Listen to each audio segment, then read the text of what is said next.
I'm your host as always, Vinstradamus.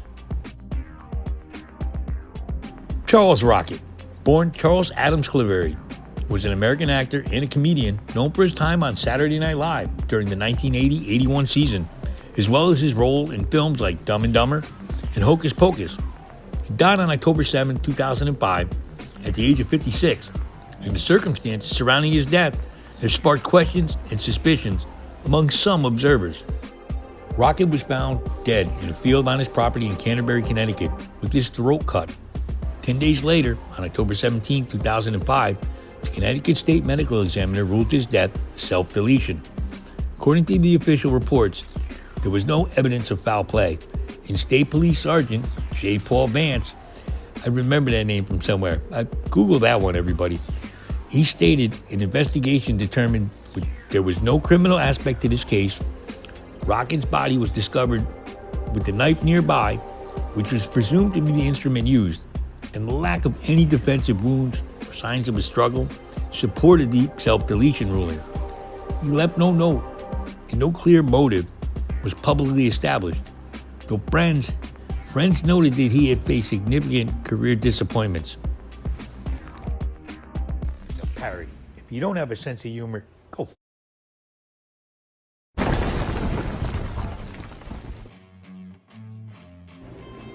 Welcome. Is this my reality? Is this your reality?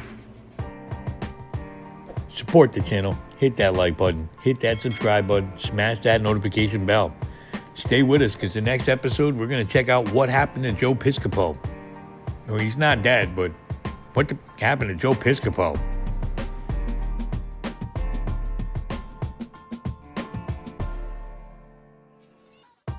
So, why do some find this suspicious?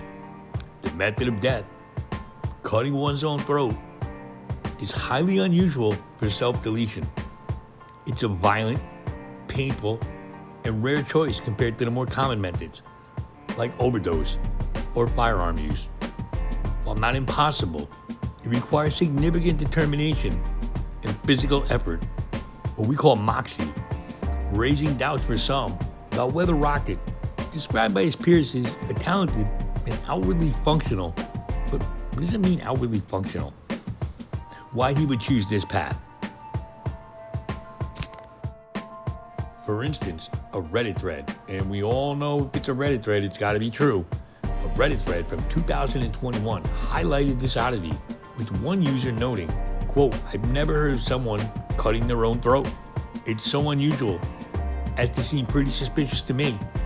Another pointed out that if an expert claimed 99% of deaths by cut throat are murders, it wouldn't sound unreasonable. No, it wouldn't, but there's no such expert. Additionally, Rocket's life didn't outwardly scream despair. He was married to Beth Kremlin. He had a son named Zane. He continued working in TV and film, albeit not at the height of his fame. He once seemed destined for stardom after SNL. His career had up and downs, most infamously his firing from SNL after dropping an expletive on air. Charlie, how are you feeling now after you've been shot? Oh man, it's the first time I've ever been shot in my life. I'd like to know who the fuck did it.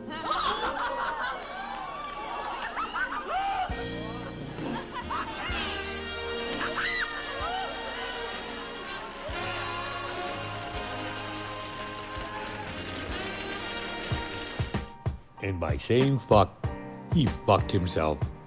Look at how much times have changed though, what you can get away with now. Though, after this happened, he stayed consistently busy, having a presence in Hollywood. Friends like Chris Frantz of the Talking Heads, you may ask yourself, expressed shock saying, "I'm horrified. The world of Hollywood can be pretty rough," but didn't hint at an imminent despair. This lack of an obvious trigger fuels speculation that something undisclosed, something personal maybe, some struggles, maybe mental health issues, or even external pressures might have been at play here. The absence of a note or explicit explanation also leaves room for some doubt. Self-deletion notes, they aren't mandatory, but their absence can make a case feel somehow unresolved. Combined with the brutal method, some wonder if the investigation was too quick to rule out foul play. The medical examiner took 10 days to reach a conclusion, which isn't unusually fast. But the details about the autopsy, like the angle of the cut or the blood patterns, they weren't widely publicized, leaving gaps for skeptics to fill in with theories. Of course, many, many theories.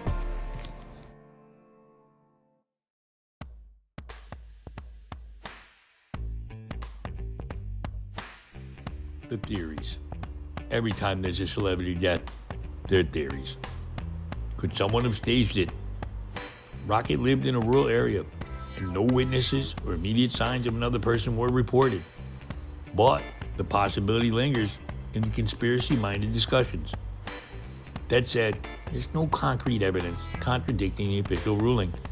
Cutting one's throat, while rare and fucked up, isn't unheard of in the self-deletion. Some do, they choose to do, well, they do real dramatic shit.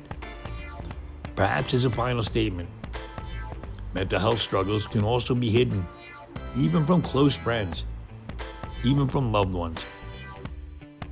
Without new evidence, the suspicion remains speculative, driven by the oddity of the act and Rocket's enigmatic end, rather than the hard proof of murder or cover-up. It's a case where the official story holds, but the human instinct is to question. So what do you think? First of all, do you remember Charlie Rocket? I do, and not from Dumb and Dumber. I actually remember his first season and only season on Saturday Night Live. I forgot he got fired for saying fuck. So, what do you think? Is there something nefarious going on here? There's too many questions. Remember, every time somebody dies in Hollywood, there's a conspiracy behind it. What do you think? It's just really fucked up. It's a shame the guy, I don't know, had whatever demons he did and caused him to do what he did. Because that's a real rough way to go. Leave your comments down below. I want to know what you guys think. This was kind of depressing. So let's get the fuck out of here. Let's go watch some old Saturday Night Live. You know, back when it was good. When it was funny. Now, I'm not saying this is funny.